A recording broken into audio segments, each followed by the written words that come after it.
Hi friends, వినాయకుడి బొమ్మ చేయడం సిరీస్ లో డే 2 ఇది. ఇవన్నీ తీసేస్తున్నాం అన్నమాట. ఇది అరవంకి, దీన్ని అట్టతో చేసాం. పూర్వం మన తాతల కాలంలో ఇలాంటి బొమ్మ ఊరికొకటి ఉండేది. మా చుట్టుపక్కల గ్రామాల్లో ఇలాంటి బొమ్మలు ఉన్నా గానీ ఎవరు పట్టించుకోవట్లే. పూర్వం ఈ బొమ్మని డెకరేట్ చేయడానికి ఒక 500 ఖర్చు అయ్యేది అంతే. అది ఎలా ఉండేదో చూపిస్తాను చూడండి. ఎలా ఉందో కామెంట్ చేయండి ఫ్రెండ్స్. ఓన్లీ పేపర్ కాస్ట్ 500 అయ్యేది.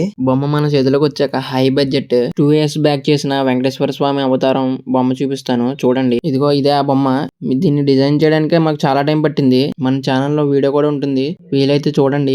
డిజైన్ అంతా తీసేసాక ఇలా ఉంటారు స్వామి. చూడండి ఎలా ఉన్నారో. వినాయకుడికి చెదపట్టకుండా, ఎలకలు కొట్టకుండా కలర్ రౌండ్ లో వేస్తున్నాం ఫ్రెండ్స్. కిరీటం పైన చిన్న హోల్ పెట్టాం, అందులోంచి వేస్తున్నాం. మా బొమ్మకి తొండం దగ్గర చిన్న హోల్ ఉంటుంది, అందులో వేస్తాం. ప్రతి సంవత్సరం ఈ కలర్ రౌండ్లు కంపల్సరీ వేస్తాం.